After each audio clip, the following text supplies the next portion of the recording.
How's it going, folks? Long time no talk. As you may remember, earlier in the year I went to the motorhome show in Birmingham. I got talking to a company called Leisure Vehicle Services. They asked me if I wanted to try out a MAXXFAN. So I said, yeah, why not? So here it is. So I've sort of opened it up and yeah, there is the Brutus. It does look pretty bloody cool, I'm not gonna lie.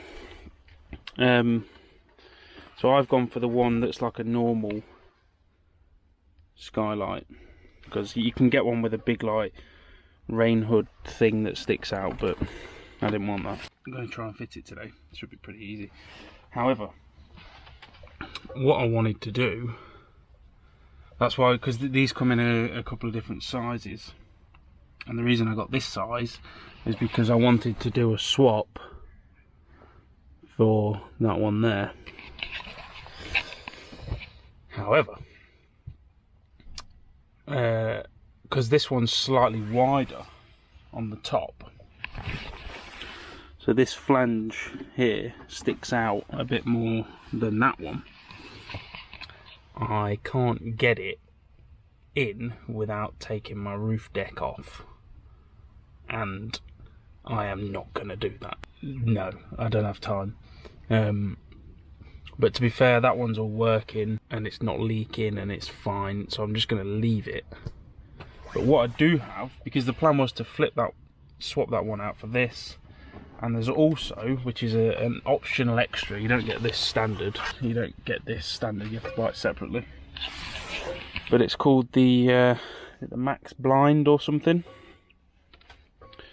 So this goes on the inside and it's like a blind that clips in. Now that's actually what sold it for me, if I'm honest. That's what sold the whole thing, because I don't really know anything about these. But that cover with the blind, and it's also got that little button there. These are LEDs all down the side. So I thought, yeah, because the problem with this one here is, you can't really see, can you? Is it doesn't have any kind of cover on it, so as soon as the sun comes out I get it straight in my face, and in the summer that's at like 6 o'clock in the morning, and that's annoying. So yeah, I've been meaning to do something for that for a while. I've had like random blinds and just bits of reflectics and all sorts, but what I'm going to do is put this blind on that fan and then install the new MAXXFAN on the hatch, I think. I'm going to try, it should be alright. So like, obviously I'll be able to do that, but also I'll still be able to lift the hatch up to get out. Should be good, and then I'll have 2 roof vents, which is better, and this MAXXFAN, which I have got quite high hopes for, if I'm honest, because even just spinning the blade with my finger gets quite a bit of suction. And then it will be more central, so like when I'm cooking or whatever, or in the summer, you know, it's middle of the van, so that's just going to pull all that heat out. I don't know, I'll have to let you know when it's warm and see how we get on. But yeah, for now, that's the plan. So it's not going to be a conventional install, if you like. As far as putting it from the outside, you know, sealing this thing up and putting the screws in and blah blah blah, that's going to be the same. But I imagine as soon as we get to the inside, I'm going to have to start cutting things and bodging things and all kinds of stuff. So if you're looking for a sort of tutorial on installing it, follow along until I've done the outside, and then don't, because you might ruin your camper van. To start off with, what I did is just made a little cardboard template of the size of the hole, just so that I could put it up there and eyeball it and see what I've got to do. And I've already found out that I've got to cut some of this.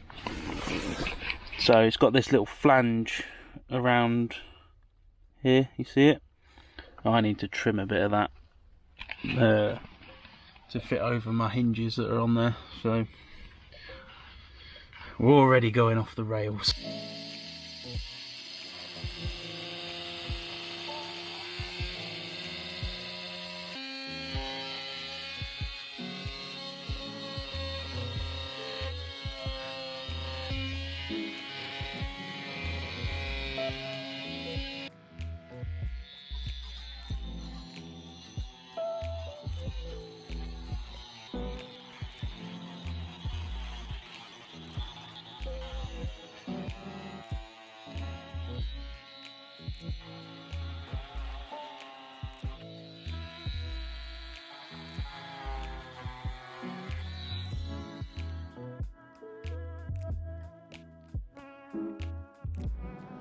Right, so there we go.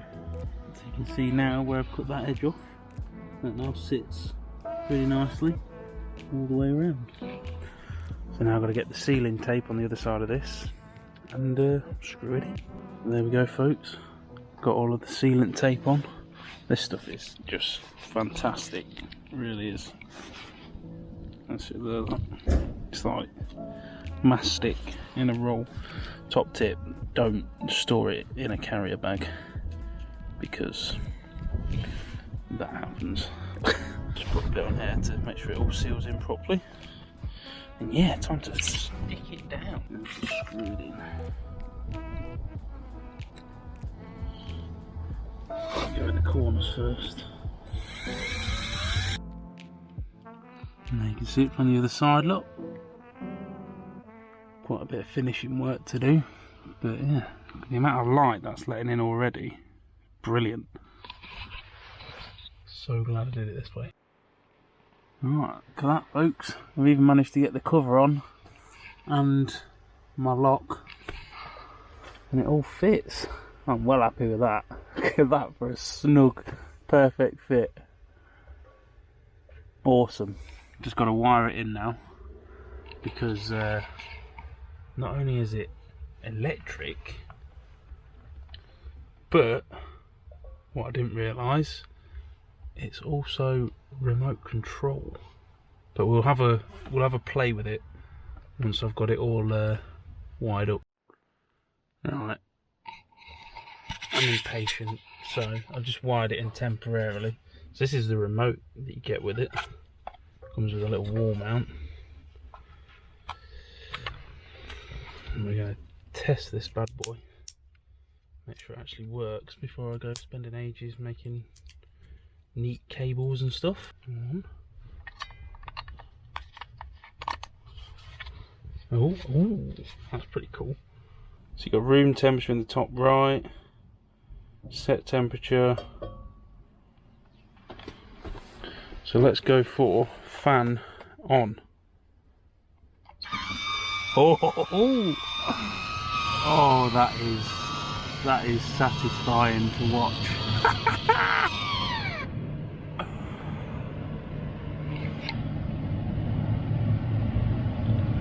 Bloody hell, that thing sucks some air. My God. How do we turn the fan speed up? That one? Oh, that was on 60%.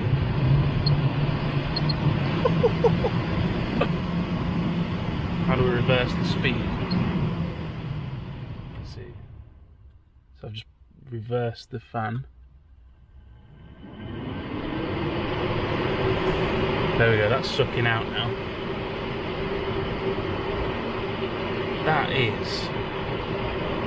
Oh, it says on the controller, air out. In the bottom corner there. That's impressive. That is impressive. I'll say that.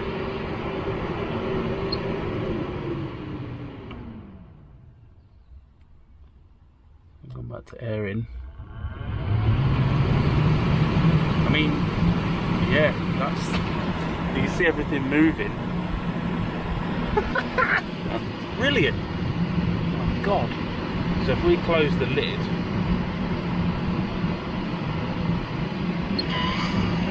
Then I believe it acts like a ceiling fan.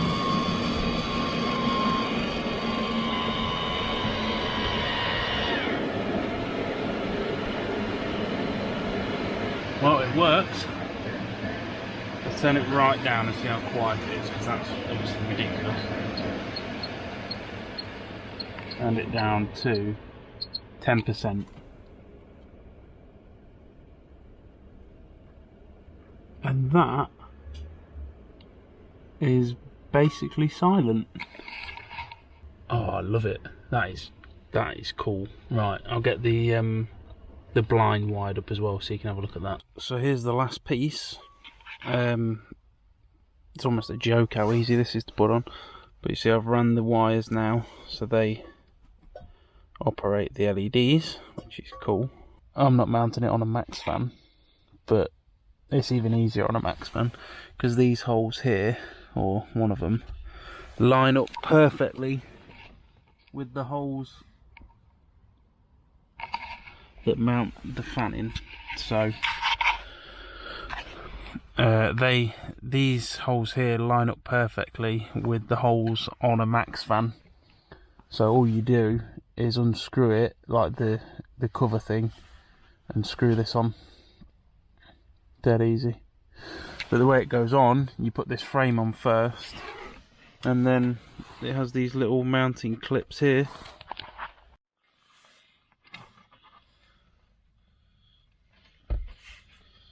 You just got to tuck your cables away.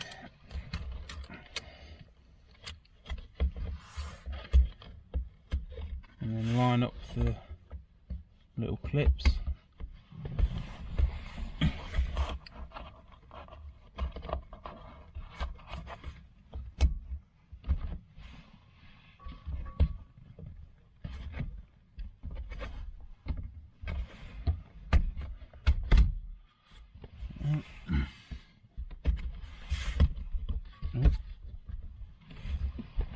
Just the back ones, can't see.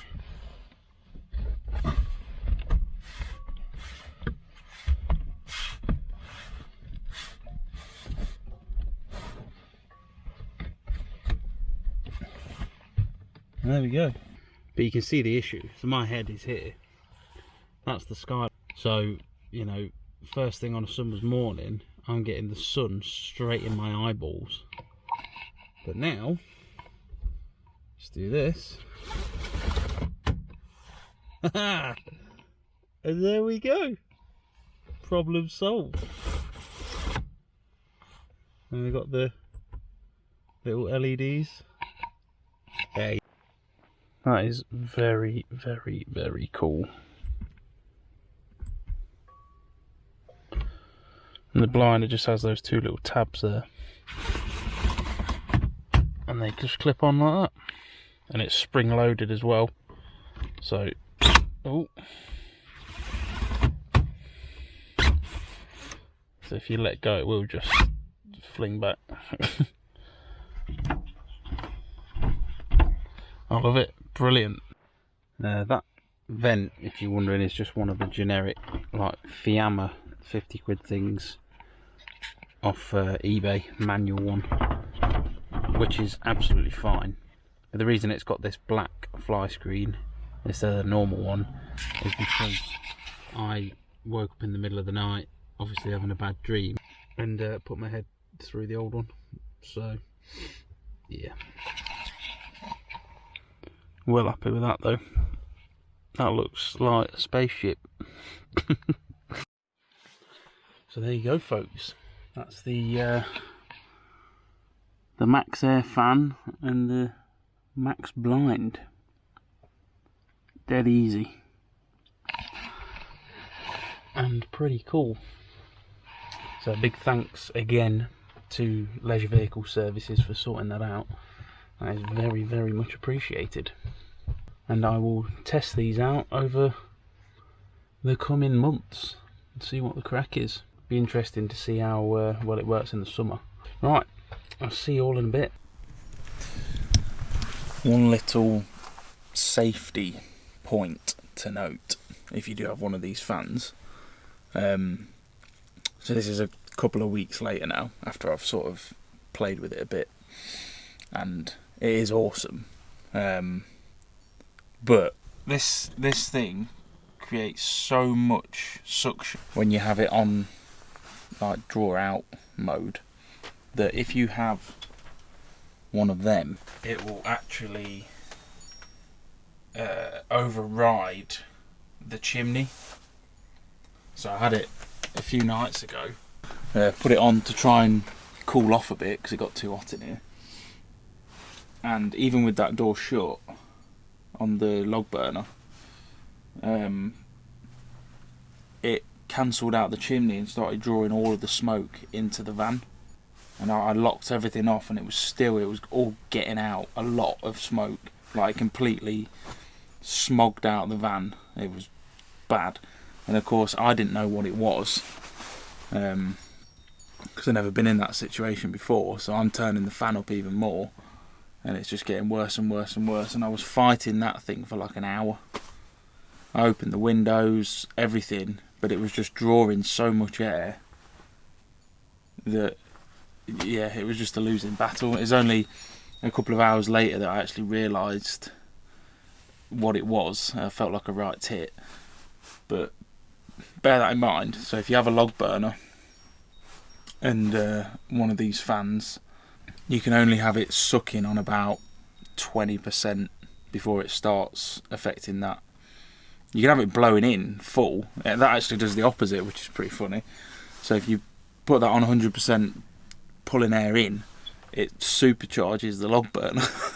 So when I need to get it going properly, I do that, and it just get like a flamethrower coming out the roof. A point worth noting if you're going to put one of these in. So yeah, there you go. Right, catch you in a bit.